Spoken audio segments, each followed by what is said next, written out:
Hello বন্ধুরা, বৈঠকি ভোজনে আপনাদের সবাইকে স্বাগত।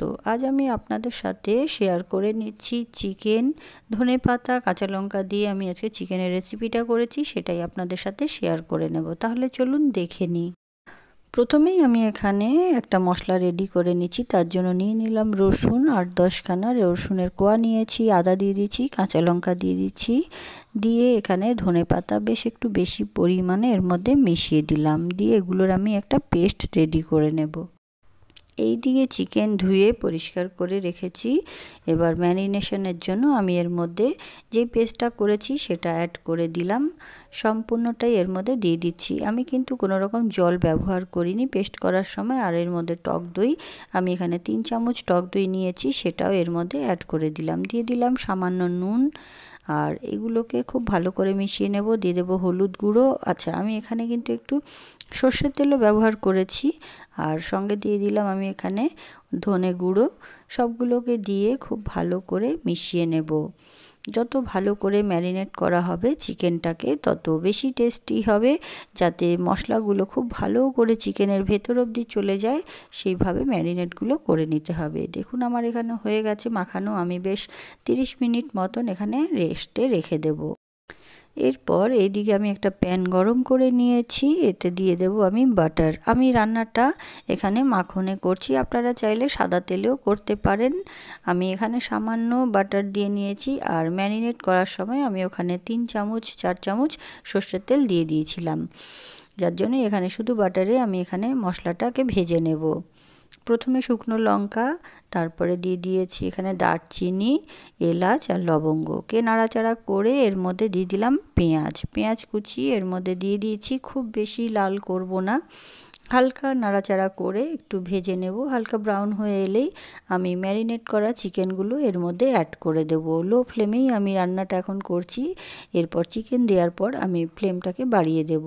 এখানে দেখুন আমার 30 মিনিট পর আমি এখানে চিকেনটাকে এর মধ্যে দিয়ে দিচ্ছি।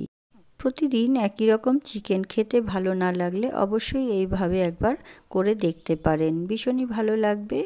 জিরা রাইস বা রুটি, পরোটা, লুচি যেই কোনো কিছুর সাথে ভালো লাগবে। আমি এখানে দিয়ে দিলাম চিকেনগুলোকে। এরপর খুব ভালো করে সবগুলোকে মিশিয়ে নেব আর একটু লো ফ্লেমে কষাবো, তা না হলে যেহেতু দই আছে অনেকটাই নিচে ধরে যেতে পারে। আর এইভাবে করে কষিয়ে নিতে হবে, একটু সময় লাগবে। 10 থেকে 15 মিনিট আমি এইভাবে খুব ভালো করে কষিয়ে নেব, যাতে কোনো রকম কাঁচা গন্ধটা না থাকে। আর যতটা জল আছে সেগুলোও যেন শুকিয়ে যায়, কারণ এখানে দই আছে, ধনেপাতা, সবগুলোর মধ্যেই একটু জল মাত্রাটা থাকেই। তো দেখুন এখানে অনেকটাই শুকিয়ে এসছে। এইভাবে কষাতে কষাতে মশলাটা একেবারেই শুকিয়ে আসবে, তখন বুঝবেন যে কষানোটা হয়ে গেছে। দেখুন আমার এখানে প্রায় মশলাটা শুকিয়ে এসছে, এই যে এইভাবে। আর এরপর আমি চিকেনে যে ম্যারিনেট করেছিলাম সেটার থেকে আমি সেই বাটিতে ধুয়ে জলটা এর মধ্যে দেব। তার আগে এখানে আমি দিয়ে নিলাম সামান্য নুন দিয়েছি, কারণ নুন আগেও আমি দিয়েছি, সে বুঝে এখানে নুনটা অ্যাড করব। আর দিয়ে দিচ্ছি এখানে সামান্য লাল লঙ্কার গুঁড়ো। আপনারা ঝাল না খেতে চাইলে তাহলে এটা স্কিপ করতে পারেন। আর এখানে দিয়ে দিলাম সেই বাটি ধোয়া জলটা, সামান্য দিয়ে দিয়েছি। দিয়ে মশলাগুলোকে আরও একবার কষিয়ে নেব। সবগুলো এখানে কষানো হয়ে গেলে কিছুক্ষণের জন্য আমি ঢাকা দিয়ে রেখে দেব। মিনিট 5 আমি ঢাকা দিয়ে রেখে দিচ্ছি, তারপর আবার তুলে আপনাদেরকে দেখাচ্ছি। দেখুন অনেকটাই আবার জল ছেড়ে এসছে। আর এইভাবে করে আরও একবার আমি নাড়িয়ে দেব। জলটা এখানে প্রায় শুকিয়েও এসছে। আর এভাবে কষাতে কষাতেই চিকেনটা রেডি হয়ে যাবে। আমি এখানে উষ্ণ গরম জল এর মধ্যে আরও একটু দিয়ে নিলাম। গ্রেভিটা আপনাদের পছন্দ অনুযায়ী আপনারা ব্যবহার করবেন। আর দিয়ে দিচ্ছি সামান্য চিনি। আর সবার শেষে এখানে দিচ্ছি আমি ভাজা মশলা। এখানে জিরে, ধনে, মৌরি আর একটা শুকনো লঙ্কাকে আমি শুকনো খোলায় ভেজে রেখেছিলাম, সেটাকেই গুঁড়ো করে এর মধ্যে 1 চামচ দিয়ে দিয়েছি। আর ঢাকা দিয়ে আমি আরও একবার রেখে দিচ্ছি। সবগুলো মিশিয়ে নিয়েছিলাম মশলাগুলোকে। আমার এখানে রান্নাটা প্রায় হয়ে গেছে। আমি এইভাবেই গ্রেভিটাকে রাখবো। কতটা সহজ রেসিপিটা বুঝতেই পারছেন। আর খেতেও ভীষণ ভালো লাগে। অবশ্যই একবার আপনারা বাড়িতে ট্রাই করে দেখতে পারেন, ভালো লাগলে।